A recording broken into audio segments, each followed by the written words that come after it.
Prašymą vedlio pagalba galite pildyti prisijungę prie elektroninės deklaravimo sistemos. Prisijungę prie DS, skiltyje Deklaravimas, pasirinkite Pildyti formą. Prašymą skirti paramą rasite dažniausiai pildomų formų sąraše. Paspauskite vedlio piktogramą gaublį ir EDS atidarys vedlį. Matysite duomenis apie jūsų skirtą paramą. Spauskite Pradėti, kad užpildytumėte prašymą. Aha! Įrašykite gavėjo pavadinimą arba kodą.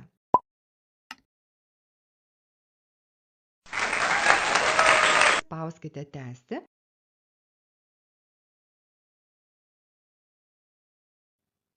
Suvedę duomenis, spauskite Išsaugoti. Jei suvesti duomenys yra teisingi, paspauskite Taip teisingi.